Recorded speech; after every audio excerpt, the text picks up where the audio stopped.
Jubilee hills లో ఎవరి లెక్కలు వారికే ఉన్నాయి. గెలుపుపై ఎవరి ధీమాలో వారే ఉన్నారు.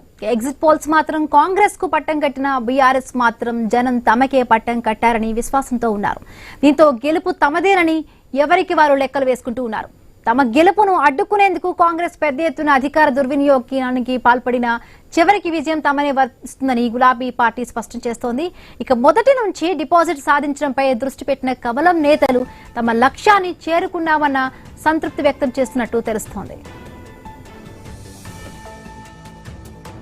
పోలింగ్ సరళిని చూసిన కాంగ్రెస్ గెలుపుపై ఓ నిర్ణయానికి వచ్చినట్టు తెలుస్తోంది. కానీ మెజారిటీ ఎంతన్న దానిపై లెక్కలేసుకుంటున్న నేతలు డివిజన్ల వారీగా పోలైన ఓట్ల శాతంపై ఆరా తీస్తున్నారు.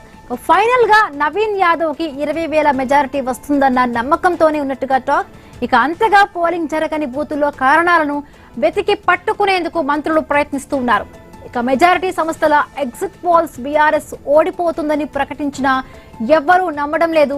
సర్వేలు వాస్తవానికి విరుద్ధంగా ఉన్నాయని, అయినప్పటికీ తామే గెలుస్తామని గులాబీ నేతలు ధీమాను వ్యక్తం చేస్తున్నారు. డివిజన్ల వారీగా నమోదైన పోలింగ్ సరళిని ఆరా తీస్తూ మంచి మెజారిటీతో విజయం సాధిస్తున్నామని అంచనా వేస్తున్నారు. కాంగ్రెస్ పార్టీ పెద్ద ఎత్తున అధికార దుర్వినియోగానికి పాల్పడుతోందని ఆరోపిస్తున్న కారు పార్టీ నేతలు ఎలాగైనా తమ గెలుపు పక్కా అని అంటున్నారు. కౌంటింగ్ రోజున తెలంగాణ భవన్ లో పెద్ద ఎత్తున సంబరాలు చేసేందుకు ప్లాన్ చేస్తున్నట్టు తెలిసింది. మొదటి నుంచి జూబ్లీ హిల్స్ ఉప ఎన్నికల్లో విజయం కంటే డిపాజిట్ దక్కించుకోవడం పైనే బీజేపీ నేతలు ఫోకస్ పెట్టినట్టుగా విమర్శలు వస్తూ ఉన్నాయి. ఎందుకంటే కనీసం డిపాజిట్ కూడా రాకపోతే పార్టీ పరువు పోతుందన్న నిర్ణయానికి వచ్చిన ఆ పార్టీ నేతలు డిపాజిట్ ఓట్ల కోసమే కష్టపడినట్టు చర్చ జరుగుతోంది. పోలింగ్ ముగిసిన తర్వాత తమ పార్టీ అభ్యర్థికి వచ్చే ఓట్లను లెక్కలు వేసి చివరకు డిపాజిట్ వస్తుందని సంతృప్తి చెందినట్టుగా తెలిసింది. 2023 అసెంబ్లీ ఎన్నికల్లో బీజేపీ అభ్యర్థికి డిపాజిట్ కూడా రాలేదు. ఈసారి డిపాజిట్ దక్కదనే విమర్శల నేపథ్యంలో కమలం నేతలు తీవ్రంగా కష్టపడినట్టు పెద్ద ఎత్తున ప్రచారం చేసినట్టుగా టాక్ ఉంది. అయినా ఎగ్జిట్ పోల్స్ కు తగ్గట్టుగానే ఫలితాలు వస్తాయా? ప్రజలు ఏ అంశాలకు ఉప ఎన్నికల్లో ప్రాధాన్యం ఇచ్చారు? కాంగ్రెస్ గెలిస్తే రాష్ట్రంలో ఎలాంటి మార్పులు వస్తాయి? బీఆర్ఎస్ గెలిస్తే ఏం జరుగుతుంది? కమలానికి డిపాజిట్ అయినా వస్తుందా? ఇక బీజేపీ గట్టి ఫైట్ ఇవ్వడంలో ఎందుకు వెనకబడింది? ఇదే అంశాలపై ఇవాళ డిస్కస్ చేద్దాం. మనతో పాటు జాయిన్ అయ్యారు మా ఇన్పుటేటర్ శ్రీకాంత్ లైవ్ లో సిద్ధంగా ఉన్నారు. శ్రీకాంత్, ఎట్లా చూడాలని ఎవరికి వాళ్లే కూడా ధీమాపై గెలుపుపై చాలా ఆశాభావంతో ఉన్నారు. పైపు కాంగ్రెస్ పార్టీ తమదే గెలుపు అంటున్నారు. బీఆర్ఎస్ నేతలు కూడా అదే విధంగా కూడా ఉన్నారు. సో ఎగ్జిట్ పోల్స్ అన్ని కూడా అధికార పార్టీకి కూడా అధికార పార్టీ గెలుస్తుందని కూడా అంచనాలు ఉన్నాయి. సో ఎట్లా చూడాలి? ఏ పార్టీకి ఎక్కువగా మెజారిటీ వచ్చే అవకాశాలు, నిజంగా ఎగ్జిట్ పోల్స్ ఫలితాలన్నీ కూడా నిజమయ్యే ఛాన్సెస్ ఉన్నాయా? హ్యూమిందు, good afternoon. So exit polls is not at all an exact polls. So ఒక ఊహాగానాలు, సో కొన్ని శాంపిల్స్ తోటి కొన్ని క్రెడిబిలిటీ ఉన్నటువంటి సంస్థలు ఇచ్చేటువంటి రిపోర్ట్స్ ఎగ్జిట్ పోల్స్. అయితే గతంలో ఇచ్చినటువంటి రిపోర్ట్స్ కానీ లేదంటే వాటిని బేస్ చేసుకొని వాళ్ళు తీసుకున్నటువంటి శాంపిల్స్ కానీ ప్రీ పోల్ సర్వేలు, ఈ ఎగ్జిట్ పోల్ సర్వేలు కొంత డిఫరెంట్ గా ఉంటాయి. సో కొంత వాస్తవానికి దగ్గరగా ఉన్నా కానీ ఇవి పూర్తి వాస్తవాలని చెప్పలేం. బట్ ఇట్లాంటి నేపథ్యంలో కొన్ని ఎగ్జిట్ పోల్స్ ఇచ్చినటువంటి సర్వేలు మాత్రం కొంత ఇంట్రెస్టింగ్ ఫ్యాక్టర్స్ చూపిస్తుంది. ఈవెన్ బీహార్ విషయంలో కానీ లేదంటే సేమ్ టైం జూబ్లీ హిల్స్ ఎన్నికల విషయంలో కానీ. సో ఐపోల్ సర్వే సంస్థ ఇచ్చినటువంటి ఎగ్జిట్ పోల్స్ ఒకసారి చూసుకుంటే కనుక బోరబండ, రెహమత్ నగర్ తో పాటు యూసఫ్ కూడా ఈ 3 సెగ్మెంట్లలో 42, 53, 50% మించి కాంగ్రెస్ పార్టీకి ఓట్లు వస్తుంటే కనుక ఇక మిగతా స్థానాల్లో కొంత బీఆర్ఎస్ పార్టీకి ఎడ్జ్ కనిపిస్తుంది. అంటే బీఆర్ఎస్ పార్టీ ఉన్నటువంటి స్థానాల్లోకి కాంగ్రెస్ పార్టీ వెళ్ళగలిగింది, కానీ కాంగ్రెస్ పార్టీ బలంగా ఉన్నటువంటి ప్లేస్ లోకి బీఆర్ఎస్ పార్టీ వెళ్ళలేకపోయింది అన్నది ఇక్కడ ప్రధానంగా ఒకటి పాయింట్అవుట్ చేయాల్సినటువంటి అంశం. ఎందుకంటే అఫ్ కోర్స్ అధికారంలో ఉంది, సో బలం ఉండొచ్చు, అధికార బలం ఉండొచ్చు, పోలీస్ బలం ఉండొచ్చు, రకరకాల ఈక్వేషన్స్ ఉండొచ్చు. అండ్ నిన్న సాయంత్రం టైంలో కూడా బీఆర్ఎస్ పార్టీ సంబంధించి పాడి కౌశిక్ రెడ్డి కానీ లేదంటే మాగంటి సునీత గోపీనాథ్ చేసినటువంటి అంశాలు కానీ దొంగ ఓట్లు వస్తున్నాయి, రిగ్ చేస్తున్నారు, లాస్ట్ 1-2 అవర్స్ మొత్తం కూడా ఇదే పనిలో ఉన్నారు కాంగ్రెస్ పార్టీ నాయకులు, దొంగ ఓటర్ కార్డు సృష్టించారు, రకరకాల ఈక్వేషన్స్ దీంట్లో రావడం జరిగింది. బట్ వీటన్నింటి నేపథ్యంలో 48% ఓటింగ్ నమోదైంది.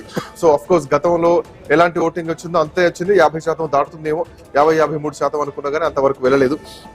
బట్ ఏమైనా కానీ ఎవరికి వాళ్ళు విజయం మాదే అన్నటువంటి ధీమాలో ఉన్నారు. కాంగ్రెస్ ఇప్పటికే కొన్ని సామాజిక వర్గాలు ఇప్పుడు థ్యాంక్స్ గివింగ్ లాంటి పరిస్థితులు కూడా తీసుకొస్తున్నారు. ఇక కాంగ్రెస్ పార్టీ గెలుస్తుంది, నవీన్ యాదవ్ గెలుస్తున్నారు అన్నటువంటి వాదన కూడా బలంగా తీసుకొస్తున్నారు. నిన్న సాయంత్రం నుంచే నవీన్ యాదవ్ గెలుపు ఖాయం అన్నటువంటి వాదన బలంగా కాంగ్రెస్ పార్టీ తీసుకొస్తోంది. ఈవెన్ మంత్రులు కూడా ఎస్ గెలుస్తున్నాం అన్న ధీమా వ్యక్తం చేస్తున్నారు. బట్ బీఆర్ఎస్ పార్టీ కూడా మేము గెలుపు మీద ధీమాగా ఉన్నాం, ఈ ప్రభుత్వ వ్యతిరేకత ఏందో ఎన్నికల్లో తెలిపోతుంది, సెలబ్రేషన్స్ కూడా దగ్గరలో ఉన్నామని చెప్పేసి 1,00,000కు పైగా ఓట్లు వస్తాయి బీఆర్ఎస్ పార్టీకి అని చెప్తున్నారు. సో 1,00,000 ఓట్లు వస్తున్నాయంటే గెలుపు డిక్లేర్ అన్నట్టే. ఎందుకంటే జరిగినటువంటి పోలింగ్ పర్సంటేజ్ చూస్తే 1,00,000 ఓట్ల వరకు ఎప్పుడు వెళ్ళలేదు. 60,000, 80,000, 85,000 ఇది దాటితేనే, ఈ మార్జిన్ దాటితేనే గెలుపు డిక్లేర్ అయింది. మాగంటి గోపీనాథ్ విషయంలో గతంలో చూసుకున్నా, ఈవెన్ అజరుద్దీన్కి వచ్చినటువంటి ఓటు బ్యాక్ చూసుకున్నా అజరుద్దీన్కి 60-65,000 ఓట్లు వస్తాయి కనుక మాగంటి గోపీనాథ్కు 80,000 పైచలకు ఓట్లు రావడం జరిగింది. సరే చూద్దాం ఎట్లాంటి పరిణామాలు ఉండబోతున్నాయో. ఈ జరిగినటువంటి పోలింగ్ ఎట్లా చూస్తున్నాయి. ఇంకా కేవలం రేపు ఒక్కరోజు మాత్రమే సమయం ఉంది. ఎల్లుండి ఉదయాన్నే ఇక కౌంటింగ్ స్టార్ట్ కాబోతోంది. ఎల్లుండి 12 వరకు ట్రెండ్స్ తెలిసిపోతాయి, ఎవరు గెలవబోతున్నారని. ఒక పండుగ వాతావరణం మొదలు కాబోతుంది. రెండు పార్టీలు ఎవరు గెలవబోతున్నారు. ఇక బీజేపీ మీరు అన్నట్టుగా డిపాజిట్ వచ్చేటువంటి పరిస్థితి కూడా కనిపించట్లేదు. సతీష్ గారు బీఆర్ఎస్ పార్టీ నాయకులు, తేజవత్ వెంకట నాయక్ గారు కాంగ్రెస్ పార్టీ నాయకులు, ఇద్దరు మనతో పాటు జాయిన్ అవుతున్నారు. బిఫోర్ దట్ మా కరెస్పాండెంట్ స్వామి కూడా అందుబాటులో ఉన్నారు ఫోన్ లైన్ లో. స్వామి గుడ్ ఆఫ్టర్నూన్. శ్రీకాంత్, యా స్వామి, ఎట్లా ఉంది పరిస్థితి? గ్రౌండ్ లో ఏమైనా చేంజెస్ ఉన్నాయా? గెలుపు ధీమాలు ఎట్లా కనిపిస్తున్నాయి? నిన్నటి ఎగ్జిట్ పోల్స్ ప్రకారమే ఉన్నాయా? ఏమైనా చేంజెస్ కనిపిస్తున్నాయా స్వామి? అంటే ప్రధానంగా మొత్తం రెండు పార్టీలు మొత్తం ట్రయాంగిల్ ఫైట్ లో కాస్త బీజేపీ పక్కకు పోయి ప్రధాన పోరంతా కూడా బీఆర్ఎస్ కాంగ్రెస్ మధ్యనే ఒకవైపు పోలరైజ్ అయి ఉంది. 1-2% తేడాతోటి మేము బయటపడతాము, ఇది చివరికి అనూహ్యంగా సైలెంట్ ఓటు మాకు కలిసి వస్తుందనేది కూడా బీఆర్ఎస్ పార్టీ ఒక అంచనా వేసుకుంటుంది. అన్ని రకాల ఇష్యూస్ లో కావచ్చు. ఒక యూసఫ్ కూడా రహమత్ నగర్ 2 డివిజన్ లో మాత్రమే కాంగ్రెస్ పార్టీది పైచేయి ఉంది. మిగతా అన్ని డివిజన్లలో కూడా బోరబండలో, ఎర్రగడ్డలో, వెంగళరావు నగర్, షేక్పేటలో కూడా మిగతా డివిజన్లలో మాదే పైచేయి ఉంది. మేమే 1-2% తోటి మేమే ఎడ్జ్లో ఉంటాము, మాకే విజయావకాశాలు మెండుగా ఉన్నాయని కూడా బీఆర్ఎస్ పార్టీ ఒక అంచనా ఉన్నది. అయినప్పటికీ కూడా కాంగ్రెస్ పార్టీ ఎక్కడ కూడా తమ స్థైర్యం సన్నగిలెత్తలేదు. ఖచ్చితంగా మేము గెలుపొందుతాము. ఒకవైపు స్థానికంగా ఉన్నటువంటి నవీన్ యాదవ్ ఉన్నటువంటి చరిష్మా కావచ్చు, నవీన్ యాదవ్ ఉన్నటువంటి పేరు కావచ్చు, కాంగ్రెస్ పార్టీకి ఉన్నటువంటి అన్ని రకాల ఆర్థిక అంగబలం అన్ని కూడా మాకు కలిసి వచ్చాయనేది కూడా, పోల్ మేనేజ్మెంట్ మాకు కలిసి వచ్చిందనేది కూడా కాంగ్రెస్ పార్టీ చెప్తున్నటువంటి వాళ్ళ పాజిటివ్ సైన్. ఒకవైపు చాలా వైపు ఎగ్జిట్ పోల్స్ మన ఫలితాలు కూడా చాలా గమనించాం. అన్ని కూడా 1-2% తేడాలో కొన్ని ఇబ్బంది ఉంటుంది. 1-2 సంవత్సరాలు మాత్రం 5-6% కాంగ్రెస్ గెలిచి ఉంటుందని చెప్పించినా కూడా బీఆర్ఎస్ పార్టీ మాత్రం ఎక్కడ కూడా తమ ఓటమిని ఒప్పుకోవట్లేదు. ఖచ్చితంగా మా వైపే ఫలితం ఉంటుంది. చాలా మంది ఓటర్లు వీళ్ళ యొక్క అరాచకాలకు, వీళ్ళ యొక్క బెదిరింపులకు భయపడి బయటికి మాత్రం మేము కాంగ్రెస్ కి వేసామని చెప్పేసి ఎగ్జిట్ పోల్స్ కోసం వచ్చినటువంటి సర్వేలకు చెప్పారు. వాళ్ళు మాత్రం కాంగ్రెస్ కే కాకుండా బీఆర్ఎస్ పార్టీకే ఓటు వేశారు. చాలా మంది ఈ కాంగ్రెస్ పార్టీ ఇచ్చినటువంటి హామీల పైన వ్యతిరేకంగా ఉన్నారు. ఈ కాంగ్రెస్ పార్టీ ప్రభుత్వం యొక్క వ్యతిరేకత ఈ ఎలక్షన్ లో ఒకవైపు స్పష్టమవుతుంది అనేది కూడా బీఆర్ఎస్ పార్టీ ఒక అంచనాకైతే ఉంది. ఒకవైపు పార్టీ అధినేత కేసీఆర్ కూడా ప్రజలు మన వైపే మొగ్గు చూపారు, మనము గెలవబోతున్నామని చెప్పేసి కూడా పార్టీ నేతలకు రాత్రి చెప్పినట్టుగా కూడా మనకు సమాచారం ఉంది. ఒకవైపు చాలా మంది నేతలు మీరేం ధైర్యాన్ని కోల్పోవద్దు, మన వైపే ఉన్నారు జనం అంతా కూడా మనకు స్పష్టమైనటువంటి ఇన్పుట్స్ నాకు ఉన్నాయి, ఎవరు డీలా పడొద్దు, ఖచ్చితంగా వాళ్ళు చేసినటువంటి అరాచకానికి ప్రజలు గుణపాఠం చెప్తారు, బయటికి మాత్రం ఇలాంటి వ్యవహారాలను వాళ్ళంతా కూడా సహించరు అని చెప్పేసి కూడా కేసీఆర్ పార్టీ నేతలకు రాత్రి వార్ రూమ్ లో మీట్ అయినటువంటి పార్టీ నేతలకు ఆయన మాట్లాడి వారికి ఒక ధీమా కల్పించినట్టుగా కూడా పార్టీ వర్గాల చర్చ కొనసాగుతుంది శ్రీకాంత్. కానీ ఈ మొత్తం ఎపిసోడ్ లో ఒకవైపు బీఆర్ఎస్ పార్టీ అభ్యర్థి మాగంటి సునీతను నిన్న ఉదయం నుంచి కూడా ఆమె ఎంతో ఫెరోసిగా ఒకవైపు పోలీసుల పైన కావచ్చు, అధికార యంత్రాంగం పైన కావచ్చు, ఇటు ఈసీ వ్యవహార శైలి పైన కావచ్చు, కాంగ్రెస్ పార్టీ నేతలతో కావచ్చు, ఆమె కొంత గట్టిగానే ఎదిరించి మాట్లాడారు. అదే విధంగా ఆమెను మొదటి నుంచి కూడా అంతే దూకుడుగా ఆమె వివరించుకుంటుంటే కొంత బాగుండేది. పార్టీ క్యాడర్ అంతా కూడా ఆమెను కొంత కట్టడి చేసినట్టుగా ఆమె సైలెంట్ గా ఉంచారు. కానీ ఆమె మొదటి నుంచి కూడా కొంత గట్టిగా బలంగా మాట్లాడే విధంగా ఉంటే బాగుండేదనే ఒక చర్చ అయితే పార్టీ వర్గాల్లో వినపడుతుంది. ఎంతసేపు రోడ్ షోల మీద కేటీఆర్ ను, మిగతా లోకల్ నాయకులు, మిగతా మాజీ మంత్రులు, మాజీ ఎమ్మెల్యేలు, ఎమ్మెల్సీలు అంతా కూడా పోల్ మేనేజ్మెంట్ పైన డివిజన్ల వారిగా వాళ్ళు అనేక చోట్ల కూడా వాళ్ళు బాధ్యతలు చూసినప్పటికీ కూడా ఆమె స్వామి ఇక్కడ రాజ్యాంగం కూని అయింది, ప్రజలకు అసలు విశ్వాసం లేదు, అక్రమంగా గెలుస్తున్నారు, ఎన్నికల కమిషన్ కి ఫిర్యాదులు చేసినా పట్టించుకోలేదు, ఆల్మోస్ట్ 20 ఫిర్యాదులు ఇచ్చినా గానీ ఎలక్షన్ కమిషన్ రెస్పాండ్ అవ్వలేదు అని చెప్పేసి ఎలక్షన్ కమిషన్ కూడా 1-sided గా వ్యవహరించిందంటూ కూడా బీఆర్ఎస్ పార్టీ నేతలు చేస్తున్నటువంటి కామెంట్. వాస్తవానికి అట్లా జరిగిందా? ఎన్నికల కమిషన్ కంప్లైంట్లు పట్టించుకోలేనటువంటి పరిస్థితి ఉందా? ఎందుకంటే కొంతమంది మీద ఎమ్మెల్యేల మీద బీర్లా గానీ, ఇంకా వైరా ఎమ్మెల్యే గానీ, ఇంకో ఎమ్మెల్సీ మీద కేసులు కూడా బుక్ చేసినట్టు కూడా తెలిసింది రాత్రి. అంటే నిన్న ఒకవైపు మొదటి నుంచి కూడా అధికార కాంగ్రెస్ పార్టీ తనకు ఉన్నటువంటి అన్ని రకాల ఒక పోలీసు బలగాన్ని కావచ్చు, అధికార యంత్రాంగాన్ని కావచ్చు మిస్యూజ్ చేసింది. ఒక్కసారి ఎలక్షన్ కోడ్ వచ్చిందంటే చాలు మొత్తం యంత్రాంగం అంతా కూడా ఎలక్షన్ కమిషన్ కన్సర్న్లో పనిచేయాల్సి ఉంది. అది కాస్త ఒకవైపు ఎలక్షన్ కమిషనర్ రాష్ట్ర ప్రధానాధికారిగా ఉన్న సుదర్శన్ రెడ్డి పట్టించుకోలేదు, సరైన కదా దిశానిర్దేశం చేయలేదు. జిహెచ్ఎంసీ కమిషనర్ ఉన్నటువంటి కర్ణన్ కూడా దీన్ని వదిలేసినట్టుగా చూశారు. ఇందుకోసమే పోలీసు యంత్రాంగం అంతా కూడా విచ్చలవిడిగా అధికార పార్టీకి సపోర్ట్ చేసింది. ఒక 48 గంటల వరకు కూడా కంట్రోల్లో ఉన్న పరిస్థితి కాస్త ఎలక్షన్స్ కు 48 గంటల తర్వాత ఒక్కసారిగా పరిస్థితి మారిపోయింది. ఎప్పుడైతే పోలింగ్ సంబంధించినటువంటి ప్రచారం ఆగిపోయిందో ఆ తర్వాత నుంచి అసలు ప్రలోభాల పర్వం మొదలైంది. వివిధ రకాల పోలీస్ స్టేషన్ల నుంచి వీళ్ళు మొత్తం మంత్రులంతా కూడా వాళ్ళని ఆపరేట్ చేశారు. డబ్బులు పంచడంలో కావచ్చు, చీరలు పంచడంలో కావచ్చు, చాలా చోట్ల రహమత్ నగర్ లాంటి డివిజన్లలో ఒక్కోసారికి 50,000 చీరలు పంచారు, కుక్కర్లు, మిక్సీలు పంచారు, ఒక్కొక్కరికి 5,000 వరకు 2,000 వరకు డబ్బులు ఇచ్చారు. ఇలాంటి పరిస్థితుల వల్ల ఆపాల్సినటువంటి ఎలక్షన్ కమిషన్ ఉన్నత అధికార యంత్రాంగం ఎక్కడ కూడా పట్టించుకోకపోవడంతో మాకు నష్టం జరిగిందన్నది కూడా బీఆర్ఎస్ వర్గాలంతా కూడా ఒక అంచనాకైతే వచ్చాయి. మేము ఎన్నిసార్లు కంప్లైంట్ చేసినా నేను కేవలం కేంద్రంలో ఎలక్షన్ కమిషన్ కి రాష్ట్ర యంత్రాంగానికి మధ్యలో నేను బట్వాడా చేస్తాను తప్ప నేను ఏం చర్యలు తీసుకోలేకపోతున్నానని చెప్పేసి సుదర్శన్ రెడ్డి స్వయంగా అంటున్నారని చెప్పేసి మీడియా ముందుకు వచ్చి బీఆర్ఎస్ పార్టీ నేతలు హరీష్ రావుతో సహా పలు మాటలు వెళ్ళి చెప్పారు. ఆ విషయాన్ని మీరు పదే గుర్తు చేస్తూ వచ్చారు. కానీ ఇప్పుడు జరిగిన ఎలక్షన్ ప్రాసెస్ లో చాలా మంది ఓటర్లు, అక్కడ వేలాది మంది ఓటర్లు బయట నుంచి ప్రత్యేక బస్సుల్లో అదేవిధంగా వెహికల్స్ లో వచ్చి అప్పటికప్పుడు వారికి అక్కడికక్కడనే వారికి ఓటర్ ఐడి కావచ్చు, వారికి ఆధార్ కార్డు కావచ్చు, అప్పటికప్పుడే ప్రింట్ తీసి కొత్త వాటికి వాళ్ళకి ఇచ్చి వాళ్ళకి తాయిలాలు ఇచ్చి ఓట్లు వేయించి అక్కడి నుంచి పంపించారు. వాళ్ళు వచ్చి వెళ్తున్నప్పటికీ కూడా పోలీసు యంత్రాంగం చూస్తూ ఊరుకున్న తప్ప ఎవరిని అడ్డుకట్టవేయలేదు. ఈ ఓటర్లు ఎక్కడి నుంచి వస్తున్నారు, ఈ ఓటర్లు ఇక్కడ ఎందుకు లేరు, వీళ్ళు ఈ ఓటర్లు బయట నుంచి ఏ విధంగా వచ్చారనేది కూడా పదే బీఆర్ఎస్ నేతలు క్వశ్చన్ చేసినప్పుడు కూడా ఎక్కడ కూడా అధికార యంత్రాంగం స్పందించలేదు.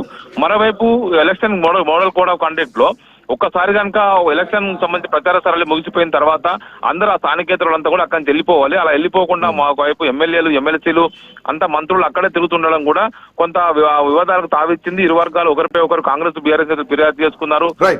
వీరిపైన కేసులు కూడా నమోదయ్యాయి. మొత్తానికైతే ఇప్పటికీ బీఆర్ఎస్ పార్టీ తమ ఓటమిని ఒప్పుకోవట్లేదు. ఖచ్చితంగా 1-2% తో మేము బయటపడతాము, ప్రజలు మా వైపే ఉన్నారు, సైలెంట్ ఓటర్స్ మాక వైపే ఇచ్చారని చెప్పేసి బీఆర్ఎస్ చెప్తుంటే ఖచ్చితంగా గెలుపు మాదే అని చెప్పేసి ఆ కాంగ్రెస్ అంటుంది. ఈ రెండింటి మధ్యలో భారతీయ జనతా పార్టీ మాత్రం చర్చలో లేకుండా పోయింది వైపు. Srikanth, right, thank you Swamy, thanks for joining. Satish గారు బీఆర్ఎస్ పార్టీ నాయకులు మనతో పాటు జాయిన్ అయ్యారు.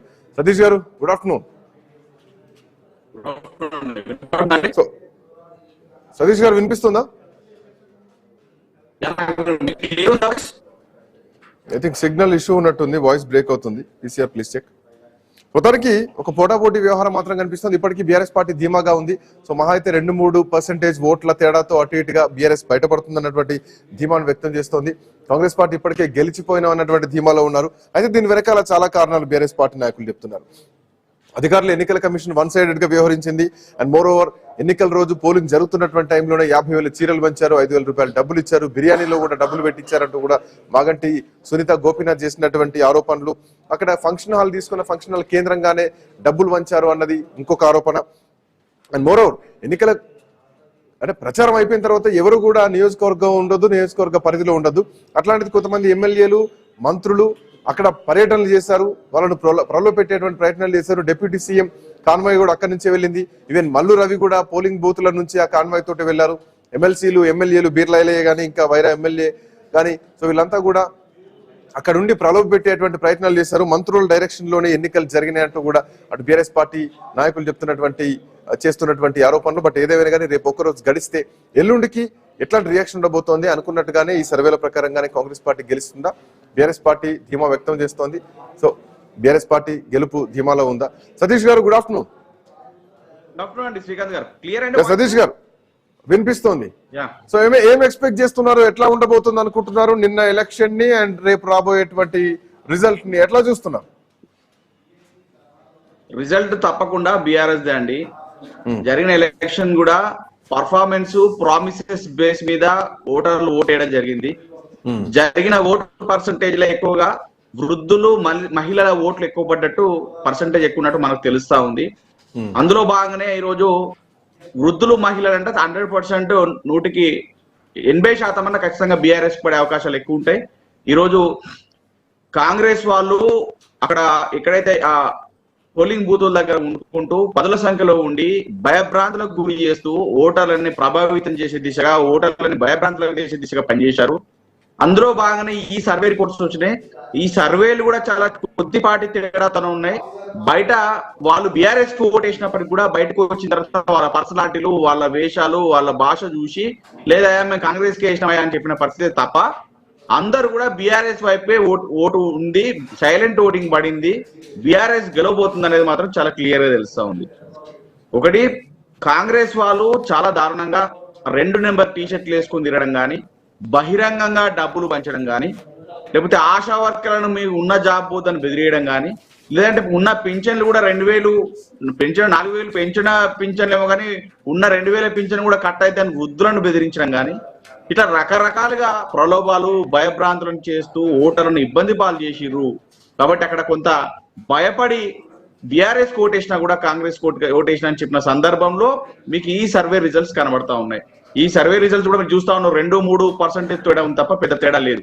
కాబట్టి ఖచ్చితంగా బీఆర్ఎస్ పార్టీ కారు గుర్తు గెలుస్తుంది, అది కంపల్సరీ. ఒకటి, ఇక్కడ ప్రపంచంలో లేని విధంగా, ఎక్కడా లేని విధంగా రాజ్యాంగాన్ని చేతిలో పెట్టుకుని రేవంత్ రెడ్డి గారు ఎన్నో మాటలు మాట్లాడారు. సతీష్ గారు 1 సెకండ్, బీర్లా ఎల్లయ్య గారు ప్రభుత్వం వైపు మనతో పాటు జాయిన్ అయ్యారు. బీర్లా ఎల్లయ్య గారు నమస్తే. నమస్తే. నమస్తే. ఐ థింక్ మనం కలిసాము రేవంత్ నగర్ లో, మీరు కూడా ఐన్యూస్ డిబేట్ లో పాల్గొన్నారు. అవునండి. ఒక క్వశ్చన్ నిన్నటి నుంచి కనిపిస్తోంది, ఎందుకు బీర్లా ఎల్లయ్య స్థానికేతరుడైనా కానీ ఎలక్షన్ జరుగుతున్నటువంటి టైంలో ఎందుకు ఉండాల్సి వచ్చింది జూబ్లీహిల్స్ నియోజకవర్గంలో? ఏం చేశారు మీరు ఆ టేబుల్ దగ్గర కూర్చొని? టేబుల్ పైన కాదు, అక్కడ మా బంధువులు ఉండే. అయితే అదివరకు నేను అక్కడ ఇన్ఛార్జ్ ఉన్నప్పుడు ఒక ఇంట్లో ఉండే, మా బ్రీఫ్ కేసు బట్టల్ని తెచ్చుకుందాం అని పోయినప్పుడు ఆడ మా నాయకులు కనిపిస్తే మీరు కరెక్ట్ ఉండండి, కూర్చోండి, మంచిగా జెన్యున్ గా పోలింగ్ అయ్యేటట్టు చూడని చెప్పాను తప్ప అక్కడ మేము ప్రచారం చేయలేదు. నేను 8 వరకే బయటకు వెళ్ళిపోయినా, 8:30కి నేను బయట వెళ్ళొచ్చిన. అయితే మొన్న నైట్ అక్కడ మేము ఏదైతే శ్రీకాంత్ గారు సతీష్ గారు 1 సెకండ్ ఆయన వర్షన్ తీసుకొని సతీష్ గారు 1 సెకండ్. అన్నా నేనేమంటున్నా, నిన్న ఒక్కరోజు చేస్తే ప్రచారం చేస్తే ఓట్లు పడేది కాదు. మా ప్రభుత్వం చేస్తున్న సంక్షేమ ఫలితాలు చూసి తప్పకుండా ప్రజలు తీర్పిచ్చినారు, అది మీరు కూడా చూసినారు. నేను ఒక్కరోజు నుండి ప్రచారం చేస్తే కాదు, నేను మొన్న ఉన్నటువంటి అక్కడ ఉన్నటువంటి మా ఐటమ్స్ ఉన్నాయి తీసుకోవడానికి వెళ్ళేటప్పుడు మన కార్యకర్తలు బయట, అది పోలింగ్ స్టేషన్ కు 200 మీటర్ల దూరంలో ఉంది. నేను పోలింగ్ స్టేషన్ దాటి కూడా పోలేదు అక్కడికి. నా అక్కడ రూమ్ కిరాయి తీసుకున్నా, అక్కడ రూమ్ కిరాయి ఉండే రూమ్ కిరాయి తీసుకున్నా అన్నారు, ఆ రూమ్ లో ఉన్నాయన్నారు, మళ్ళీ బంధువులు ఇల్లు అన్నారు, బంధువులు ఇంట్లో అంటున్నారు. బట్ నిన్న మీ పైన చాలా ఆరోపణలు వచ్చాయి. ఎన్నికల కమిషన్ కూడా మీ పైన బీఆర్ఎస్ పార్టీ ఫిర్యాదు చేసింది. నిన్ననే ఎలక్షన్ అంటే మీరు ఒక ప్రభుత్వ వైపు, మీరు ఒక ఎమ్మెల్యే, నిన్ననే వెళ్ళి మీ వస్తువులు తీసుకోవాల్సినటువంటి అవసరం ఏముంది? ఎన్నికలు అయిపోయిన తర్వాత వెళ్ళొచ్చు, ఎన్నికలకు ముందు కూడా వెళ్ళొచ్చు కదా. మీరు వెళ్ళేప్పుడే అవన్నీ థింగ్స్ తీసుకెళ్లేటువంటి అవకాశాలు ఉన్నాయి. మేము ముందు వెళ్ళొచ్చాం, ఒక్కరోజు మేము చేసే ప్రచారం మా ప్రభుత్వం. నేను వెళ్ళేటప్పటికి అక్కడ మన వాళ్ళు ఉంటే కలిసి వచ్చాను, కానీ మేము ఎక్కడ ప్రచారం చేయలేదు. అప్పటికి పోలింగ్ స్టార్ట్ కాలేదు. మీరు ఆ టైం చూడండి, 7:30 ఉన్నది. ఆ టైంలో మేము బయటకు వెళ్ళొచ్చాం. దానివల్ల మేము అక్కడ ఏదో ఓటర్లను ప్రాబ్లం పెట్టో లేకపోతే ఓటర్లను ఇబ్బంది పెట్టో మేము చేయలేదు. నేను ఒక ఎమ్మెల్యేగా నాకు తెలుసు. నేను అక్కడి నుంచి వెళ్ళొచ్చు, 7:30 నుంచి 7:40 మధ్యలో బయలుదేరాను. అక్కడ ఏం లేదు. అయినా మీరు చూశారు నిన్న పోలింగ్ సర్వే ఎంత ప్రశాంతంగా అయినా టీఆర్ఎస్ ఎమ్మెల్యేలు, మాజీ ఎమ్మెల్యేలు, మాజీ మంత్రులు, పాడి కౌశిక్ రెడ్డి, ఆయన వినయ్ భాస్కర్ ఎంతమంది ఉన్నారు? మీరు మేము అట్లా ఇబ్బంది పెట్టామేంటి? మీరున్నారు నియోజకవర్గంలో, వైరా ఎమ్మెల్యే ఉన్నారు, అటు ఇంకొక ఎమ్మెల్సీ ఉన్నారు, డిప్యూటీ స్పీకర్ రామచంద్ర నాయక్ గారు కూడా అక్కడే ఉన్నారు. సో ఇంతమంది ఉండాల్సినటువంటి అవసరం ఏముంది? అంటే మీరంటే బట్టల కోసం లేదంటే మీ థింగ్స్ కోసం ఉన్నారు, మరి వాళ్ళు ఎందుకున్నారు? నియోజకవర్గం వదిలిపెట్టి వెళ్ళిపోవాలి కదా. అంటే ఎన్నికల కమిషన్ సీరియస్ గా లేదు, 1 సైడెడ్ గా ఉన్నారు. సో ఎలక్షన్స్ రోజే చీరలు పంచారు, బిర్యానీ ప్యాకెట్ ఇచ్చారు, డబ్బులు పంచారు, ఓటమి భయంతో ఇదంతా రిపోర్ట్ తీసుకునేందుకే మీరు అక్కడ ఉన్నారు. సో సాయంత్రం టైంలో ఏదో చేంజ్ చేద్దాం, పోల్ మేనేజ్మెంట్ చేద్దాం అన్నటువంటి ఉద్దేశంతో ఉన్నారన్నది ప్రధానంగా బీఆర్ఎస్ పార్టీ చేస్తున్నటువంటి. ప్రజలు క్లారిటీ ఉన్నారు. ప్రజా ప్రభుత్వం ఇచ్చేటువంటి సంక్షేమ పథకాలు, గత 10 ఏళ్ళలో వాళ్ళు చేయనటువంటి పనులు, రేషన్ కార్డు కావచ్చు, సన్న బియ్యం కావచ్చు, ఇందిరా మిల్లు కావచ్చు, అక్కడ ఉన్నటువంటి సమస్యలు, గతంలో 6 రోజులకు ఒకసారి నీళ్ళు వచ్చేది, ఇప్పుడు ఈ ప్రభుత్వం వచ్చాక డైలీ వస్తున్నాయి. ఇవాళ ప్రజలు ముఖ్యంగా జూబ్లీహిల్స్ స్లమ్ ఏరియా ఉన్నటువంటి ప్రజలకు అభివృద్ధి కావాలని కోరుకున్నారు. ఎందుకంటే ఇంకా 3 ఏళ్లు కాంగ్రెస్ పార్టీ గౌరవ ముఖ్యమంత్రి రేవంత్ రెడ్డి నాయకత్వాన అభివృద్ధి కార్యక్రమాలు జరుగుతాయి. ఇక్కడ టీఆర్ఎస్ ఎమ్మెల్యే ఉన్నప్పుడు అభివృద్ధి కాలేదు. కాబట్టి ఇప్పుడు మంచి యువకుడు నిన్న టేబుల్ పైన మీరు కూర్చొని నవీన్ యాదవ్ కు పట్టం కట్టిరండి. మీరు రేపు పొద్దున మీరే చెప్పారు, రిజల్ట్ కూడా ఎగ్జిట్ పోల్ కూడా చెప్పింది. అక్కడ ఏది ఇబ్బంది కాలేదు, ఎవరిని ఓటర్లను ప్రలోభ పెట్టలేదు. పారదర్శకంగా మంచి వాతావరణం అయింది తప్ప వీళ్ళేదో కావాలని అలజడి సృష్టించారు తప్ప ఎవరినో ప్రలోభ పెట్టి ఎమ్మెల్యే చెప్పినంత మాత్రాన మంత్రి చెప్పినంత మారు. వాళ్ళు ప్రజలు తీర్మానించుకున్నారు, ప్రజలు డిసైడ్ అయ్యారు ప్రజాప్రభుత్వానికి చేయాలి. ఇప్పుడు అధికార పార్టీ ఎక్కడైనా మీరు బై ఎలక్షన్ చూడండి, అధికార పార్టీకే మొగ్గుంటారు. ఎందుకంటే గవర్నమెంట్ ఉంది కాబట్టి కొన్ని పనులు అవుతాయి. గవర్నమెంట్ ఉన్న కీలకంగా ఉన్న ఎమ్మెల్యే గవర్నమెంట్ లో భాగస్వామి అయితే ఇంకా పనులు అయితే చూసి అట్లా చేసే తప్ప ఎక్కడ ఎవరినో ఇబ్బంది పెట్టాలని కాదు. ఎవరిని గారు మీరు కేవలం అక్కడ ఉన్న వాళ్ళతోనే మాట్లాడాను, అక్కడ తెలిసిన వాళ్ళు ఉంటే బంధువులు ఉంటే మాట్లాడన్నారు. బట్ మీరు టేబుల్ పైన కూర్చొని ఏ పేపర్లు చూడలేదా? అక్కడ పోలింగ్ ఓటర్ల లిస్ట్ ఏం చూడలేదా? నేను అక్కడ కూర్చుంది మీరు చూడండి. నేను అప్పుడు ఓటర్లు ఎవ్వరు లేరు, మా వాళ్ళే ముగ్గురు ఉన్నారు, మా కార్యకర్తలు ఉన్నారు తప్ప ఓటర్స్ లేరు అక్కడ. మీరు ఆ విజువల్ చూడొచ్చు. నేను ఓటర్స్ రాలేదు, అప్పటికి ఓటింగ్ స్టార్ట్ కాలేదు. నేను అటు వెళ్ళేటప్పుడు ఎందుకున్నారు మీరు అక్కడ ఎందుకున్నారు అనేది పాయింట్. ఎందుకంటే ఆ వీడియో కూడా వైరల్ అవుతుంది, వీడియో కూడా సర్క్యులేట్ అవుతుంది. నా దగ్గర కూడా ప్రస్తుతానికి ఆ వీడియో ఉంది. సో మీరు అక్కడ కూర్చొని బ్లాక్ అండ్ వైట్ షర్ట్ లో, white shirt and black point లో ఉన్నారు. మీరు ఒక పల్సర్ మీద కూడా అక్కడ తిరిగారు. అంటే ఇదంతా కూడా ఓట్ ఎక్కడెక్కడ ఏం జరుగుతుంది, పోలింగ్ బూత్ లో ఏం జరుగుతుంది, ఇన్వెస్టిగేషన్ కోసం, ఎంక్వైరీ కోసం వచ్చినటువంటి పోలేదు. నేను రోడ్డు మీద వచ్చేటప్పటికి అక్కడ ఒక బూత్ ఉంటే అక్కడ బూత్ కూడా మా వాళ్ళే ముగ్గురు ఉంటే వాళ్ళతో మాట్లాడిన అప్పటికి ఓటింగ్ స్టార్ట్ కాలేదు, ఓటర్స్ రాలేదు. నేను కారు కూడా తెచ్చుకోలేదు, కారు అక్కడ ఉండి గన్మెన్లు అక్కడ ఉండి అది అక్కడ ఏది ఆ వస్తువులు ఉంటే మా బట్టలు కూడా తెచ్చుకోవడానికి పోయింది తప్ప అక్కడ ఓటర్లు ప్రభావితం చేయడానికి కాదు. నేను ఒక ఎమ్మెల్యేగా నేను బాధ్యతగా ఎలక్షన్ గౌరవిస్తా, ఎలక్షన్ కమిషన్ గౌరవిస్తా. నేను కూడా ఎలక్షన్ తోటే వచ్చిన ఎమ్మెల్యే ఆయన కాబట్టి ఎలక్షన్ కమిషన్ గౌరవించుకోవాలి. మన ప్రజాస్వామ్యాన్ని మనం కాపాడుకోవాలి కదా. ఎందుకంటే మీరు కాన్వాయ్లలో తిరిగి మీరు చెప్పుకోవడానికి చెప్తున్నారు, మీరు మా బంధువులు అని చెప్తున్నారు. ఏమైనా కానీ ఒక ప్రొపగండా క్రియేట్ చేసింది. సో కొంత మీరు ప్రలోభ పెట్టేటువంటి ప్రయత్నాలు చేశారు. ఎమ్మెల్యేలు అక్కడ ఉండొద్దు. మరి అదే ప్రశ్న ప్రలోభ పెడితే ఈ రోజుల్లో ఓటర్స్ మారుతారా? 15 రోజుల నుంచి ప్రచారం చేస్తున్నారు. ఒక్క రోజుకు ఒక గంటలో మారిపోతారా అన్నగారు? మీరు ఎట్లా చెప్తారండి? ఓటు వేసేటప్పుడు మారుతారా? వాళ్ళు ఎప్పుడో డిసైడ్ అయి ఉంటారు. వారం 10 రోజులు, వాళ్ళు 15 రోజులు, వాళ్ళు 2 నెలల నుంచి ప్రచారం చేస్తారు, మనలో ఒక 15 రోజుల నుంచి ప్రచారం చేస్తారు. ఓటర్లు డిసైడ్ అయ్యారు. ఏం చెక్ చేస్తారు మీరు? ఓటర్ ఐడి లిస్ట్ అంతా మీ చేతిలో పెట్టుకున్నారు, పెన్ను పట్టుకొని టిక్ చేస్తున్నారు. ఏం చెక్ చేస్తారు మీరు దాంట్లో? లేదు, అది ఏందో చూసాను, నేను ఏం చెక్ చేయలేదు. అసలు అట్లా పోయటం నేను ఉట్టిగా ఆగినాడా? నేను బైక్ మీద వెళ్ళేటప్పుడు అక్కడ నా మామూడు బట్టలు తెచ్చేటప్పుడు ఆగి ఏందని చూసా తప్పనే అసలు పోలింగ్ బూత్ కు 150 మీటర్ల దూరం ఉంది. మీరు ఆ లొకేషన్ కూడా చూడండి. అది దాటిపోలేదు. నాకు తెలుసు కదా, ఎలక్షన్ కమిషన్ గౌరవించుకునే బాధ్యత. నేను ఒక ఎమ్మెల్యేగా విప్పుగా మన ప్రజాస్వామ్యాన్ని మనం గౌరవించుకోవాలి కదా. ఎలక్షన్ దృష్టిలో అందరం సమానమే కదా. సతీష్ గారు ఉన్నారా? ఎనీవే థ్యాంక్ యూ ఐలయ్య గారు, thanks for joining. Thank you Satish గారు, థ్యాంక్స్ ఫర్ జాయినింగ్. సో ఇది బీర్ల ఐలయ్య గారు చెప్తున్నటువంటి మాట. నేను 100-150 మీటర్ల దూరంలో ఉన్నాను, ఆ టేబుల్ మీద కూర్చున్నాను. నా చుట్టుపక్కల మా వాళ్ళే ఉన్నారు, ఓసారి బంధువులు ఉన్నారన్నారు, ఓసారి చుట్టాలు ఉన్నారు, ఓసారి ఆడ రూమ్ రెంట్ తీసుకున్నా, అక్కడ సామాన్ల కోసం ఉన్నా అన్నారు. నేను పోలింగ్ బూత్ 150 మీటర్ల దూరంలో ఉన్నాను. అక్కడ జస్ట్ అవి చెక్ చేశాను, ఎవరినేం చెప్పలేను. బట్ కనిపించిన వీడియో మాత్రం కనిపించి స్థానికులు మాత్రమే ఉండాలి, స్థానికేతరులు వెళ్ళిపోవాలంటే నిన్న కాంగ్రెస్ సంబంధించినటువంటి ఎమ్మెల్యేలు, కొంతమంది డిప్యూటీ స్పీకర్ రామచంద్ర నాయక్, భట్టి విక్రమార్క, మల్లు రవి, వీళ్ళంతా అక్కడే కాన్వాయ్లు వేసుకొని తిరిగారు. సో ఓటర్లను ప్రలోభ పెట్టడానికి వీళ్ళంతా తిరిగారని బీఆర్ఎస్ పార్టీ చేస్తున్నటువంటి ఆరోపణ. సో అధికారులు 1 సైడెడ్ గా ఉన్నారు, పోలీసులు 1 సైడెడ్ గా ఉన్నారు, ప్రలోభ పెట్టారు. అప్పటికప్పుడు చివరి నిమిషంలో ఇక ఓడిపోతున్నా ఉన్నటువంటి టైంలో బస్సుల్లో దిగారు. ఎక్కడెక్కడి నుంచి వచ్చి కొత్త ఓటర్ కార్డులతోటి ఎవరో తెలుసుకోకుండా ఓట్లు వేయించారు అని బీఆర్ఎస్ పార్టీ చేస్తున్నటువంటి అలిగేషన్స్. ఎన్నికల కమిషన్ ఎట్లా రియాక్ట్ అవుతుంది? సో ఏదేమైనా కానీ ఎన్నికలు అయిపోయినాయి. సో రిజల్ట్ ఎట్లా ఉండబోతోంది, ఎట్లాంటి ట్రెండ్స్ ఉండబోతున్నాయి? సో ఇప్పటివరకు ఉన్నటువంటి ఎగ్జిట్ పోల్స్ వరకు చూస్తే మహా 4 to 5% లో అటు ఇటుగా రిజల్ట్ కనిపిస్తోంది. కాంగ్రెస్ పార్టీకి కొంత ఎడ్జ్ కనిపిస్తోంది, బీఆర్ఎస్ పార్టీ గెలుపు ధీమాలో ఉంది. చూద్దాం. ఇక బీజేపీ కనీసం డిపాజిట్ వచ్చేటువంటి పరిస్థితుల్లో కూడా చర్చలోంచి కూడా పక్క తప్పుకున్నటువంటి పరిస్థితి.